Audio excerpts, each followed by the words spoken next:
first of all, Lauren and I were just talking about this. We can't believe it's been 40 years since Jonestown.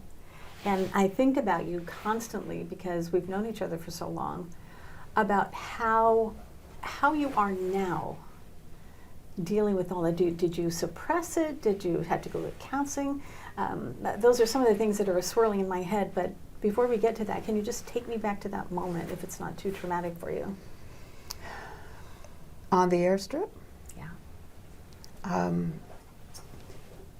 It was, well, first of all, I was actually placing people on the two planes, and a little Guyanese boy had scampered onto the plane, and I had to coax him out because we didn't have enough seats.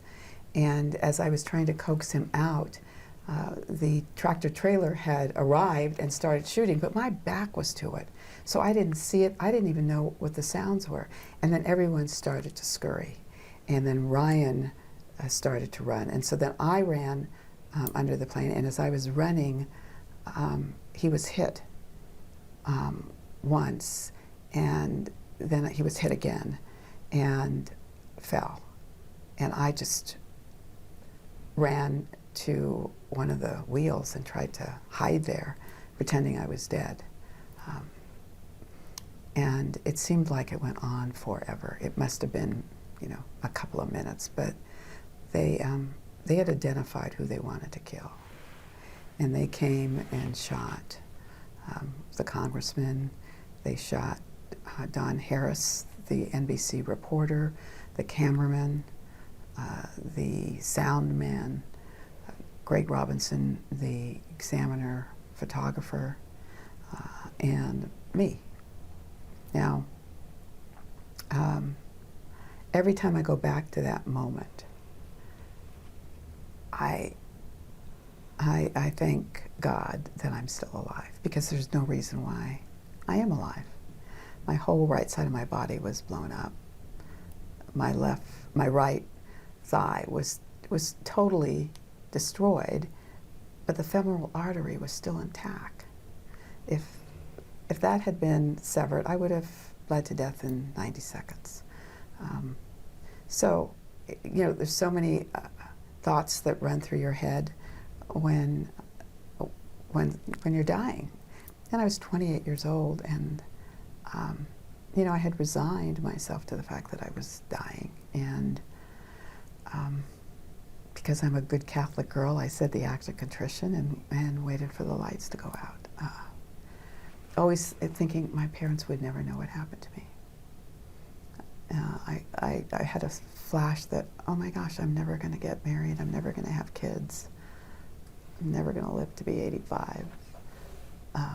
All those kind of crazy thoughts that run through your mind when you know there's probably no tomorrow. Did you remember being hit? Do you remember the physicalness of being hit? Oh, absolutely. It was like a semi had just rolled over my body. The impact. The first thing that I felt was the impact. And then I looked onto my right side, and my right arm was blown up, and there was a bone sticking out. And then my right leg was, pretty badly hit. And I was hitting my back. So you go into shock. And what happened in my mind was I just sort of started saying to myself, well, the left side of your body still works. And you start basically kind of trying to cope with what still is functional. And then you were basically left for dead. We were on that airstrip for 22 hours without medical attention. Yeah, it's hard to fathom today, really, when you think about how quickly we can get life-saving resources to most people. Who were the first people to come to rescue you? So we were on that airstrip for close to 22 hours. At one point, I was on the side of the airstrip, and then they moved me to a tent. And in the tent were the most severely injured who were still alive. And we waited in that tent all night, and all I had was the goodness of some of the reporters and the producer from NBC who came and brought me rum, Guyanese rum, and I took swigs of Guyanese rum to get through that night. And then around 5 a.m. in the morning, the Guyanese army had come by train because they wanted to secure the airstrip because there was fears that maybe there would be another ambush. And a medic came into the tent, and here I've got a tarp over my body, and I'm in my mind it's about putting a cast on my leg and I could go on my merry way. But he looked at me, and there was this sense of release. Oh, finally I'm going to get some medical help. And he handed me 2 aspirin. And I took one of them and saved the second one for when the pain got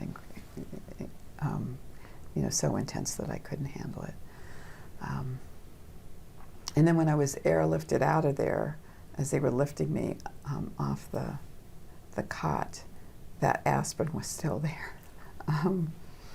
And then we were taken by aircraft, Guyanese Air Force planes.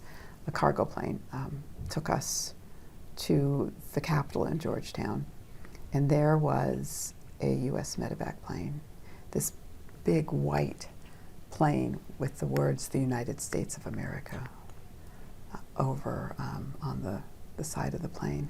And every time I say the national anthem, sing the national anthem, or say the Pledge of Allegiance, I go back to that moment, because it was like someone had just wrapped me in the American flag as I was being lifted into that plane.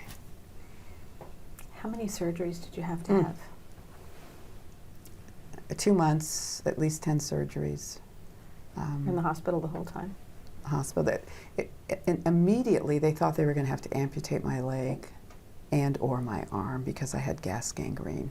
So once I got back to Andrews Air Force Base, and they did some initial work on me. Military doctors? Yes. Okay. I was then transferred to the Baltimore Shock Trauma Center, where they have hyperbaric chamber treatments where you infuse your body with oxygen to get rid of the bacteria. So I was there for about 10 days and then transferred to a hospital in Virginia where I had lots of surgeries there. Do you still have shrapnel in your body? I do. I have 2 bullets still, and then shrapnel as well. And where is that, all on the right side? Yeah, it's one's in my torso, and then one is in my pelvic region. So it's just too risky to take them out? Yeah, what happens is there's a lot of scar tissue that wraps around it, so you're much better off just. A year after Guyana, I was still being treated at the Oak Mill Naval Hospital, and I had a lump underneath my arm. So I mentioned this to the orthopedist, and he says, "Well, let's get an X-ray." He thought maybe it was breast cancer. I thought it was a lymph node. It wasn't a lymph node. It was a bullet that had moved from this part into my armpit. So they took it out, and then the FBI picked it up and did ballistic tests on it, and it was used in the trial against Larry Layton. So I have a souvenir, not one that I'm very proud of, but a souvenir of that bullet with the FBI evidence tape around it. When you look back and on that time, how did you get through that psychologically? I mean, I can't even imagine, because you've had quite an interesting and challenging life with other parts of your life, but this incident alone would have just consumed somebody. Well, it took me a while. I did have counseling for almost a year. But I also looked at it as a gift, because I survived. I got a second chance to live, which, when people have things like this happen to them, oftentimes that's not the case. So I was, I really saw it as as the silver lining of this horrific experience. I mean, years later, when my husband was killed and I was pregnant with our second child, I mean, that was incredibly debilitating. I mean, I don't know that I could have gone any lower. Everyone kind of focuses on Jonestown because it was such an international event, but certainly it scarred me in many ways, but I got to live.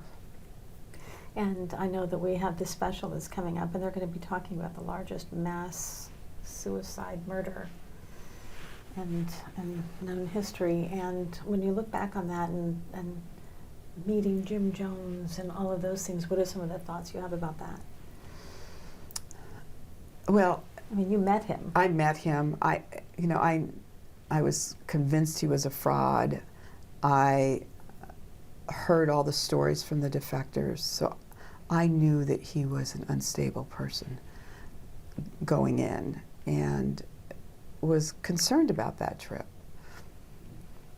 And said to Congressman Ryan, "Are you sure we should be going?" He had the sense that he would be protected. So I could sense the tension from the moment we got out of that truck. It got more intense as the night went on and the next day went on. But what troubles me most as I look back at it is that we had a State Department that failed us. We had local law enforcement that failed us. We had local government that failed us because there were so many telltale signs of illegal activity. And that alone should have prompted scrutiny. Because 900 people lost their lives and they were sitting ducks. I always get my hackles up when people say it was a suicide. Those people were murdered. And they were vulnerable people, and they were looking for this altruistic utopian world that they thought they were going to have in Jonestown, but it turned into an enslavement. Do you ever hear from any of the survivors' relatives? I have from time to time, Mm-hmm. but many of them have, scattered all over the country, really. Do you think that something like this could ever happen again? Yes, absolutely, yes. And we see it even today where because an entity cloaks itself in the First Amendment freedom of religion, we are protective of them as institutions, which is certainly appropriate based on the First Amendment, but not if they commit crimes. I mean, I'm a Roman Catholic, and I look at the Catholic Church and how they allowed these priests who were pedophiles to just be recirculated into another parish when they had an obligation to go to law enforcement and didn't. So many lapses of character and judgment and doing the right thing. Mm-hmm. And it you can see it happening in many other settings. You can look to the recent incident where all those children were being held in the most egregious settings, and for the longest time it was, hands off. Nobody said anything. Mm-hmm. Do you ever have moments of PTSD from those days, those dark days? I do whenever there's a 21 gun salute, or when fireworks go off, or a particularly loud sound of some sort, car backfiring. There's a twitch that I think other people have as well, but mine kind of takes me back. But I think it's in check for the most part. What should we do as a nation to stop these kinds of things from happening again? We have to, well, first of all, you know, our State Department is supposed to protect American citizens abroad. They totally failed. There was, you know, I think malfeasance, nonfeasance. So there was a failure there. Local law enforcement here in San Francisco, the elected elites in San Francisco at the time were very willing to ignore the things they were hearing, because they were hearing the same complaints and fears that were being expressed to Congressman Ryan. They just turned a deaf ear. And they did so because Jim Jones represented 2,000 to 3,000 votes, 2,000 to 3,000 precinct walkers, 2,000 to 3,000 individuals who could get out the vote. And he was immediately made the chairman of the Housing Authority once he, you know, helped deliver the election of the mayor. So he played his cards really well, but the electeds should not have been playing cards with him. I'm thinking that was back in Moscone's day, Mayor Moscone. Yeah, there was also a recall on Mayor Moscone, if you remember, and they were some, I think, were even bussed in from Los Angeles, because there was a People's Temple church in Los Angeles as well. You've had PTSD. You survived. You had those thoughts about how I would never get married, never have kids. Those things have changed for you, fortunately. Thank goodness. I am a very lucky person. I have lived a very full life. I have had lots of highs and a fair number of lows, but I'm very lucky because of my family, my friends, and my faith. How did that affect your decision to go into politics? Well, had Jonestown not happened, I don't know that I ever would have run for public office. You know, coming home and really over a weekend deciding to run because it was good therapy. I thought it would get my mind off of feeling sorry for myself. You were still recovering. I was still recovering. Literally, I came home on a Friday, and on Monday was the last day to file for Congressman Ryan's unexpired term. And here I'm still wrapped up in this kind of Terminator hand cast, because I couldn't lift my fingers because the radial nerve had been shot. And over the weekend I thought, this is the first time I don't feel like I'm in pain. I was in pain, but I wasn't thinking about it. So I I drove down to the county government office and took out papers to run. And it was crazy looking back. It was 6 weeks. It was a 6-week campaign. It was, you know, put together with baling wire and bubble gum and really, you know, high school friends and the nuns from like Mercy High School and the kids I used to babysit, and I lost.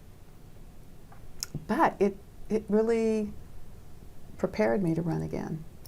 You kept running. You kept trying. Well, so the following year I ran for the Board of Supervisors against a 20-year incumbent, and you know, most people said she doesn't have a chance, and then I won that seat. So, I mean, it helped put me in a position to run and not be afraid. But it also underscores the fact that I really think there's a plan for each of us, and we're not privy to that plan necessarily, and it may not, you know, the light bulb won't go on about it until maybe years later, but then you understand why certain things happen to you. But your plan is very creative. You're pulling people with you on a number of issues that are near and dear to your heart. Well, that's the real power of being in elective office, is that you can shine a spotlight on issues that deserve attention. You can bring people together to find solutions to problems, and it's really incredibly fulfilling.